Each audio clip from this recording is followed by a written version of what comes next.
Hall. He is the founder and the leader of the Driven Foundation. Most of you know him as an incredible wide receiver for the Ohio State Buckeyes. Also former NFL wide receiver for the Colts. And I'm sure he was Peyton Manning's favorite target in practice and on the field, because he's our favorite Buckeye right here. But here's the deal. Great show coming up today. We're going to take a quick break. When we come back, we're going to get in a great time of discussion with Roy Hall. We got a great hot topic here today called the painted perception of division. Can't wait to see you. Hot Seat with Dave Bever. We'll see you in a few. Nice. You're already a pro at this.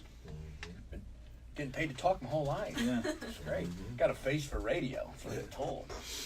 You got a beard for paving. Dude, Right. I cut 5.7 inches off it. Another 5. 7 That's inches. exact. I was exact measure. We're all good? Yeah. All right, cool. Well, welcome back, everybody. Dave Bever here. Welcome to the Hot Seat with Dave Bever. Today we got an incredible show lined up. We got my good friend Roy Hall, former Ohio State Buckeye wide receiver and NFL wide receiver from the Indianapolis Colts. But he's doing some huge things with his life here in Columbus, Ohio, and beyond as he runs the Driven Foundation. But we're going to take a few moments and let's hear a little bit about Roy. Let's talk about Roy. Roy, welcome to the Hot Seat, my man. Man, I love being here. Congratulations on the show. All right, you're off to a great start already. You sound good. Hey, I appreciate it. The pressure is not really on. The pressure is on for me to go to the gym. I look across here. You're jacked, man. You look like you should be playing middle linebacker in the NFL. And I'm thinking, dude, I got to get to the weights if I'm hanging out with Hey, Roy. listen, this is what happens when I get around you. I got to make sure somebody has your back, right? So I'm like security for real. Like I put like the Roy in steroids, right? Like I'm on swole. You see what I'm saying? Like I don't use them. I dig it. I'm just saying, but I'm your security. So if anybody run up on I you, love it. right, they're gonna see a different type of hot seat. Absolutely. Actually, we are friendly people, but if we got to fight, we'll fight. That's from Cleveland, Ohio, right? You Cleveland, Ohio. I came here from Cleveland, Ohio. Yeah, originally from Cleveland, Ohio, born and raised there. Spent the most of my life up there in South Euclid, Ohio. Yep. Graduated from Brush High School, and single mom, and mom kind of instilled some great values in me: passion, taking care of people, and putting people's lives in front of your own, and doing whatever you have to do for the team, no matter what that means, whether that's family or sports related, and just doing your part, man. So was fortunate enough to be blessed to get a full athletic scholarship to The Ohio State University. Dream come true. And really position myself to be able to take care of my mom and my family and do some things that hadn't been done for my community, and went on to the NFL and got done with there after about 4 years and started the Driven Foundation. Yeah. And been rolling and rocking ever since, man. And it's been a dream come true to be able to on a daily basis serve other people and make other people's dreams come true. And so it's been a blast. That's great, man. You talk about coming from Cleveland, Ohio. Let's talk a little bit about your journey here before we get into our hot topic for the day. Let's talk about, Cleveland, Ohio, man, right? For a long time, Cleveland, Ohio was recognized or known as being the second poorest city in America, right? I used to hate the conversation around the mistake on the lake, right? No mistake on the lake, right? But talk a little bit about growing up in Cleveland, overcoming the odds, the adversities, finding yourself in a platform that you have used so well here, even in the later stages of your life. What was it like coming through that? It was some challenging times growing up. Mom, a single mom, and had to raise my sister and I pretty much by herself after I was 8 years old. And so my dad had some challenges, and so just not having a traditional home. As a young kid, you find yourself asking a lot of tough questions and wondering why your household doesn't look like maybe some of your friends' households. And when you're a young kid, you don't know how to answer those. And so my mom basically refocused and rechanneled that negative energy and just told me to double down on being the best student I could possibly be. I didn't even put on a football helmet until I was in the 7th grade because we really couldn't afford the training and the camps and things like that. And so I really took finding the person who was the smartest person in my class and trying to compete against them. And so that was something that came from my mom, really understanding that no matter what's going on, you have to respond the right way, the appropriate way to adversity. And so that's just kind of what I kept with me. Yeah. I'm kind of an introverted extrovert, right? If you give me the right platform, I will speak, I will be passionate, but most of the time I kind of play the background. And so that's kind of how I've been my whole life. I'm not a complainer. I don't feel entitled. Even when I got to Ohio State and maybe I wanted more playing time or I felt like I was being overlooked, the only thing that I could do is continue to work hard. And really God blessed me and still kept me in position, even through injuries, to showcase me in front of NFL scouts and things. And I was able to go and play, obviously, in the NFL. And so sometimes it gets tough, right? But how you respond to adversity really defines who you are as a person. Absolutely. And man, adversity is, I tell people, I have learned and grown more through my adversity in life than my celebrations and good times. Oh, yeah. Adversity is a blessing. Yeah. Right? I say it all the time. Adversity gives you the advantage if you respond to it appropriately, right? Absolutely. It gives you the advantage. It shows you a part of yourself and really connects you to God to a way that you wouldn't have if you had been continue to be successful. And so, you want those moments where you have to grow. I love lifting weights. I love working out, train at Ohio State, train in NFL, train now. And you understand that if you're not sore the next day, you didn't really put in the work, right? In order to build yourself, you got to break yourself down. And so, those are moments where you can grow and get better. That's great, man. So I want to talk a little bit here. I want to talk Driven Foundation. Man, we know, you went to the greatest university in all of the world. Let me just reiterate that. The Ohio State University, Buckeyes for life, baby. Now, you went to Ohio State. You went to the NFL. And I love this. Roy, you and I have been friends for a long time here now. Roy, you come and preach at the church in my times away. And we always refer to you as my much bigger, younger brother. And but the truth is, you made a statement. I'll never forget it. First time I met with you. And you said, hey, man, football broke up with me a long time ago. Yeah. And then your platforms kind of changed. Right. And it was no longer Roy Hall, the athlete. You're always going to be an athlete. Right. But let's talk about the Driven Foundation, man. Yeah. And what it does and how much impact you're having on people's lives. Yeah, that breakup analogy is clutch, right? Where everyone can remember that first breakup, that heartbreak, right? Where you like, I'm going to marry this person, and then you break up and your world's like destroyed. And you got to pick up the pieces, and that's what football was for me, where you go 15, 16 years pursuing this goal and this dream and you accomplish it, and then it no longer wants you. It's not that I didn't want football. Football didn't want me anymore. Yeah. And then you have to figure out where to go from there. It's fortunate, and fortunately, Coach Jim Tressel along the way really gave me a different perspective on my platform and position as a former football player, by exposing us to the James Cancer Hospital and putting us in position to remember who we are, is what he used to say when we used to go into these elementary schools and these kids are doing backflips, literally like so excited when the Scarlet and Gray walks in through the door. That kind of gives you a perspective of like, man, I'm here for something much greater than myself. Absolutely. And if somebody who's on their deathbed going and fighting and doing treatments and chemo and radiation therapy can sit up and have all the life in the world when Scarlet and Gray walks in. At the time, I was a freshman, a redshirted. I had never played it down. But they walk in, they're like, you play for the Buckeyes, you're my hero. Yeah. And so you understand that with this platform that you've been given, and see, this is not just for football, it's for anyone. Like, no matter what you do, you have a platform and a position to have a positive influence on people. That's right. But that mindset was kind of ingrained in me at Ohio State. And so once I got to the NFL, being around the likes of Peyton Manning, who was doing constant community outreach, even though he's one of the greatest quarterbacks ever, and made it a priority to help people, I knew that I wanted to do the same thing when I had a chance to start my own organization. So Antonio Smith and I, who's also another former Buckeye, our co-founder, started the Driven Foundation and been serving the community ever since. Yeah. And we're going to jump into some of those specific things you guys have done. One thing I can tell you, in my experience with the Driven Foundation, a couple years ago, had a young boy named Gunnar Peril, 10-year-old little boy fighting cancer, and the Driven Foundation jumped on board with me, got behind me as I went to war in an MMA fight in a cage. Still my favorite hoodie, man, is that black and electric green. Never quit fighting. And here's the thing, man. One of my favorite pictures, I have it on Facebook and different places, but it's right after the fight, which I did win the fight. I supported him. We definitely TKO. Yeah, for sure. You won the fight. I gave the guy a bloody nose and everything. Yeah. Right? It's brutal. I preached the gospel the next morning. It's unbelievable. Saturday night, punched a man in the face. Sunday morning, preaching the word. It That's sounds great. about right. I'm digging it. Yeah, right? it sounds about right. Crossing Church, baby. Crossing Church, baby. So people say, Pastor Dave, how can you be a pastor and fight in a cage? I said, well, you never been a pastor before. You ever been to a board meeting? Man, you will want to fight something. I'm just kidding. I have incredible people at the church. Great board, great team. But here's the deal. The Driven Foundation jumped on, man, and they made a huge difference in that life of that family, of that kid. Everybody wearing the Driven, never quit fighting. for me, Roy, just kind of embodied the heart and the movement that the Driven Foundation is. It is coming alongside people and places and spaces, whether it's in academics or whether it's in athletics or whether it's in food drives or community service, and it's getting down into the nitty gritty grind of real life with people, and some of those people are at their worst, Right. and the motivation to never quit fighting, never stop dreaming, never stop believing, never stop working.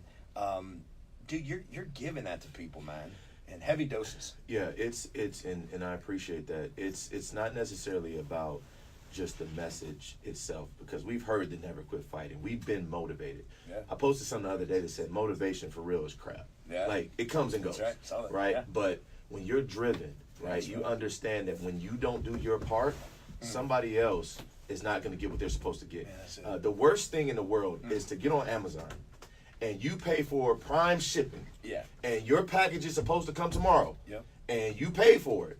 And then that time where they told you your package is going to be there and you look and it's not there, That's right. you are upset because you paid for it. I'm sitting around waiting for my package to come and I'm upset about it. Well, when we don't do our part, That's right. there's somebody at home right now That's right. that is waiting for something that only you can deliver. That's right. And so when you hold your breath and you know, dragging your feet on helping other people, like, the package that they're supposed to get is in your hands. And I Right. really believe that. And so when you're doing the work, it's not about, hey, just never quit fighting, because if I don't put action behind it, it's That's just right. me saying something that sounds nice, Yeah. or it's 140 characters or 280 characters or less that I can That's post right. on Twitter. Yep. It's all about the action, right? That's Not right. just hearing something, but actually doing what the word says and being effective in showing people and helping people and to solve problems. And that's what we do with Driven. Listen, no stone unturned, no life overlooked, period. No problem is too small for us to not tackle or to overlook. And being able to connect with you even on that platform, because you got pushback too. You are a pastor. You want to fight? You want to be violent? What about my kids that see you every week? Yeah. It's like, what about this kid who's fighting for his life? That's right. And I'm willing to get into the ring just to be an expression of what he's doing on a day-to-day basis was awesome. So we just love being able to get in the ring, so to speak, and fight with people to show them that they're not alone. Man, absolutely. The Driven Foundation, you got to check it out. Roy, we're going to check it out online. StayDriven.org. It's really simple. Everybody has a website, but StayDriven.org. And once you see all the things that we do, don't hesitate to hit the contact button or volunteer button and get involved. That's the part. Like, get involved. Going to the website is just going to the website. That's right. I can't stand websites. They're like fancy business cards, right? And when people hand you business cards, you put them in their pocket, Yeah. right? Get involved one way or another. It's not with Driven. Go volunteer at the local middle school, elementary school. Just get involved with people's lives. Yeah, I love it, man. I love it. Well, we're going to switch gears a little bit, and here on the hot seat, we like to take a hot topic that is real, that it's relevant, it's relational, it's raw. And as a pastor of a church, right, here's the deal. I am not built on religion. My relationship with Christ is the foremost of who I am, but I also want to tackle real, relevant, relational type issues that the world faces. I'm here to help humans be better, and I believe we're better together. Absolutely. And here's one thing that drives me a little batty. Media is amazing, man. It's an amazing tool, but here's the deal. Every moron can have a media platform. Everyone's got an iPhone, a smartphone, and an opinion, right? Mm-hmm. And it doesn't matter who you are, not to be mean-spirited, but literally, media is a crazy, awesome tool, but it can also be a crazy, divisive tool. Right. And so I just want to talk the topic here today, the painted perception of division, right? When you look at everything on the news and the media, you are given a painted portrait of divided people with hate and anger and animosity, and everybody's out for blood on each other. And then I go through my real life every day in multiple places and spaces with a variety of people, colors, creeds, incomes, and I see people really getting along for the most part, working well together, drinking, coffee and eating pizza. They're probably drinking more than coffee. Probably more coffee. We're drinking coffee. They actually get along better when they drink more than But coffee. here's what I was thinking. So here's this reality. Media allows to be a painted perception, and perception becomes people's reality, right? So check this out. Funny story. You and I, one time, we went out to a football field. We put on helmets. Yeah. We were shooting a video. You Yeah. played wide receiver. I played defensive back, right? Mm-hmm. I remembered at one point in time, probably because the quarterback was a high school kid and he underthrew it, Yeah. but I jumped the route. I slapped the ball to the ground. I Yep. airplaned arms out, weaving around. That video, let me tell everybody right now, that video made the cut. It did. Not only did that video make the cut, I think we might have put it on repeat. We showed it. And it looked, the perception is, Pastor Dave Bever, in all of his glory of 5'9", 188 pounds, literally just jumped around and took the ball out of this phenomenal athlete, Roy Hall, NFL superstar. And guess what? Perception was not reality. He scored maybe, 300 touchdowns? Yeah, something like that. I mean, That was a ridiculous clip. I knew you were going to keep it in there, we too. definitely come in. But here's my whole point. The painted perception becomes the reality of people, and then people respond to it. Right. We know that I didn't outball you on the field that day, Right. but one video clip could be shown Right. that paints a picture that's a lie. Right. Let's just talk about division in the world. And I'm not talking just racial division. I'm talking people divided by economics, people divided by education, people divided by religion, people divided by whatever. I mean, race, everything. Mm-hmm. And to be honest with you, I don't buy the painted picture that's being promoted on social media. Let's just talk about this thing, man. What do you think? Well, the new phrase is this. Perception is not reality. Perception is deception. Period. That's it. Perception is deception. And everything now is designed to create a reaction, not a response. That's right. And so people aren't responding because in responding, you have a choice. Yeah. You actually press pause. You have to look at what was said, what was stated, what was shown. And then you have to be able to fall back on some type of foundational ground on how should I view this, right? For you, for me, for many people listening, it is that base of that foundation of that relationship with the Lord, the relationship with Christ, right? And based on that relationship, you can respond appropriately to whatever's shown. Sure. But most people are erring on the side of reacting. As soon as I see something, I now can post and show and tell what I'm feeling. And usually what you feel is not accurate. That's right. Right? You can't always trust what you think, especially if you don't have both perspective, all the information. And so now I can post, I can do anything. As soon as I see something, I react, right? And so instead of looking at everything that's being posted or being done or being said or being shown and saying, okay, based on the information that I have, what is the appropriate response that helps solve the problem versus adding to it, right? You're either a part of the problem or part of the solution. And most people are erring and being part of the problem because they just react, give their opinion, which doesn't matter anyway. Yeah. That's phenomenal. I love that. Perception is deception. You'll probably hear me say that on a Sunday Go morning. for it. Real, It's real yours. soon. It's yours. But I probably took it from you already. Here's the reality. You're exactly right. Now, I tell everybody, man, in leadership, in business, in leadership of my church, my staff, I do a lot of counseling, consultations. I'm chronically with people, right? Mm-hmm. And what I do tell people is, I think our right response, I call it the redemptive middle, right? Can I be honest with you?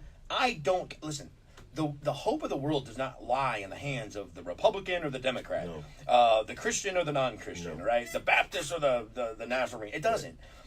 I believe that each person being better together, doing their part, and this is why I always try to promote. You may have your opinion that is far right or far left or whatever it may be, whatever the topic is. But when people are consciously aware, self-aware, situational aware, and they work together to find the common ground, they find what I call the redemptive middle. Yeah. And, for me, the redemptive middle may have more to do with my relationship with Christ and sharing the gospel. And I understand that not everyone believes, or they're still looking for what they believe in. Right. But there's a big difference in how you respond when everyone comes to the table saying, let's find the redemptive middle, and we can agree to disagree on these things. But no one has ever argued someone and changed their mind. Never. In conflict, right? It doesn't happen that way. And so when you talk about the word division, division comes when there's an overall plan to help people in general. So if we're being divided, you have to take a step back and say, why am I so angry, or why am I such on the opposite side of this person? And by us butting heads, what does it do? Well, us butting heads produces more people to either be on this side That's or right. that side. And to your point, there is no middle ground, but the middle ground is actually where we all get along. Absolutely. Like, we get along when we recognize that there are people that are different, that have different opinions, and it's okay, right? But when you stand firm and stand your ground and stay planted on this side or that side, there's always going to be a problem. And so we have to kind of go all the way back and say, okay, why am I so angry or so upset about this particular issue? Yeah. What is it inside of me that's festering all these things that makes me literally want to fight or go against what I was raised on? Hey, to love people, to be respectful, to be responsible with your words. All those things go out the door when we don't match opinions, right? And so go all the way back to the beginning of the show, you said, I'm around people all the time, and it feels like we're getting along. It feels like that's just when we're going through the motions of life. Yeah. Where we eat, where we're hanging out, those types of things. But the things that matter, that can actually produce solutions to all these problems in the world, we'd rather stay on our opposite sides. Right. And that division right there is going to keep us at a point where we're always constantly going to be fighting. That's right. Right? And it's really, just think about it, it's really nothing to fight about. Just think about it. It's really nothing to fight about, because you visited multiple people in the hospital, multiple people on their deathbeds, and when they're about to pass away or it feels like they're not going to be here, that's right. Nobody's complaining about the things they've been arguing about for the 100%. last 5 or 10 years. 100%. It's all, hey, Pastor Dave, can you just pray for me, man? 100%. Like, I know we disagreed, but if you can say or do anything that's going to keep my daughter alive or keep me alive, please, because they value life. And we don't value life until we fear it being taken away from us. So. 100%. Roy, this past 12 months, this guy's on the street, I've done 61 funerals in 12 months, okay? I've done more funerals in 12 months than I did the previous 5 years combined. Wow. 61 funerals, 12 months. Guess what I've never heard anyone do at any one of those funerals? What's that? Argue, debate, complain, or remember the bad times. They all reflecting now on the good times, the missed memories, and realizing that they've lost someone that they really truly do love and value, and they wish they had more time to hug and love and embrace. And even those living with, maybe I should have squashed that earlier. To that point, man, at the end of the day, arguments, conflict, fighting, debating, you know what it's rooted in, man?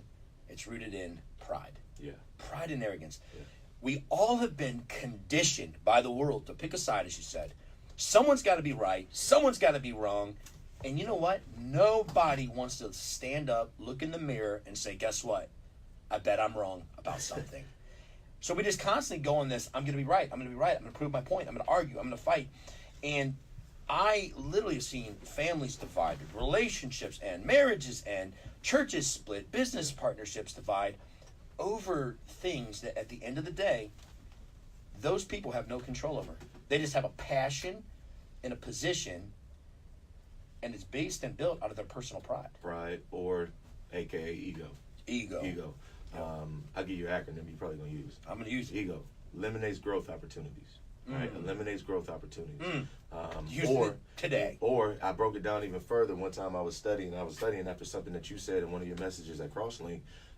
When you think about your gas tank, think about how much you start to panic when you get closer towards E, right?